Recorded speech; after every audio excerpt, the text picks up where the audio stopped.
Hello friends, അസ്സാം വലൈക്കും. ഇന്നത്തെ വീഡിയോയിലേക്ക് എല്ലാവർക്കും സ്വാഗതം. മോൾക്ക് 2 വയസ്സ് തികയാണ് കേട്ടോ. അപ്പോൾ ഞാൻ ചെറിയൊരു ഫംഗ്ഷൻ പോലെ, അതായത് നമ്മൾ എപ്പോഴും നടത്തുന്ന പോലെ തന്നെ കുട്ടികളുടെ ബർത്ത്ഡേ ഞാൻ ആഘോഷിക്കാറുണ്ട് കേട്ടോ. അവർക്കൊരു സന്തോഷമല്ലേ ഇത്. അവരുടെ പ്രായത്തിൽ അവർക്ക് ഓർത്ത് വെക്കാനുള്ള കുറച്ച് നിമിഷങ്ങൾ നമ്മളെപ്പോഴും പിക്ചറൈസ് ചെയ്ത് വെക്കുന്നത് നല്ലതല്ലേ.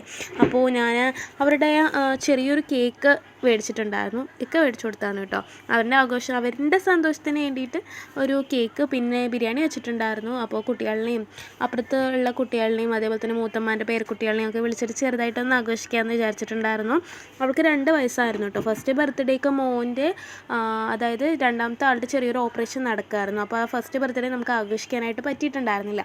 അപ്പോൾ സെക്കൻഡ് ബർത്ത്ഡേ എങ്കിലും അവളുടെ നല്ലതുപോലെ ആക്കണം എന്നുണ്ടായിരുന്നു. പക്ഷെ അത്രത്തോളം പറ്റിയില്ലെങ്കിലും നമ്മൾ 2 ദിവസം കൊണ്ട് തീരുമാനിച്ചതാണ്. അപ്പോൾ ചെറുങ്ങനെ പറ്റുന്ന പോലെ, എല്ലാവരുടെയും ചെയ്യുന്ന പോലെ തന്നെ ചെറുങ്ങനെ അവളുടെ ഒരു സന്തോഷത്തിന് വേണ്ടിയിട്ട് ആ ഫോട്ടോസൊക്കെ നമുക്ക് എടുത്ത് വയ്ക്കാമല്ലോ എന്ന് പറഞ്ഞിട്ട് അങ്ങനെ ചെയ്തിട്ടുണ്ടായിരുന്നു. അപ്പോൾ ചെറിയ ബിരിയാണിയും അവളുടെ ഇതിന് വേണ്ടിയിട്ട് അങ്ങനെ ബിരിയാണി വെച്ചിട്ട് അങ്ങനെ ചെയ്ത് കൊടുത്തിട്ടുണ്ടായിരുന്നു. അപ്പോൾ കേക്ക് നമ്മുടെ ഡിലൂസ് കേക്ക്സ് ആണ് മേടിച്ചിട്ടുണ്ടായിരുന്നത്. നല്ല ടേസ്റ്റുള്ള കേക്കാണ് കേട്ടോ. എൻ്റെ ബാബി തന്നെയാണ് ഉണ്ടാക്കുന്നത്, അതുകൊണ്ട് പറയല്ല, നല്ല ടേസ്റ്റാണ് കേട്ടോ. അപ്പോൾ മോളുടെ 2-3 പിക്ചേഴ്സൊക്കെ എടുത്ത് വെച്ചിട്ടുണ്ടായിരുന്നു. അപ്പോൾ കുറച്ച് നല്ല ഫോട്ടോസൊക്കെ കിട്ടിയിട്ടുണ്ടായിരുന്നു. അതൊക്കെ ഞാൻ നല്ല രീതിക്ക് എടുത്ത് വെച്ചിട്ടുണ്ടായിരുന്നു. അപ്പോൾ മോൾക്ക് 2 വയസ്സാവുകയാണ്. എല്ലാവരുടെയും പ്രാർത്ഥന വേണം അവളുടെ, അതായത് ഉയർച്ചയ്ക്ക് വേണ്ടിയിട്ടും ആരോഗ്യത്തിനും ആയുസ്സിനും വേണ്ടിയിട്ട് എല്ലാവരും അവൾക്ക് വേണ്ടി, ഇൻഷാ അല്ലാഹ്, അവൾക്ക് വേണ്ടിയിട്ടും എനിക്കും എൻ്റെ കുടുംബത്തിനും വേണ്ടിയിട്ട് എല്ലാവരും പ്രാർത്ഥിക്കണം.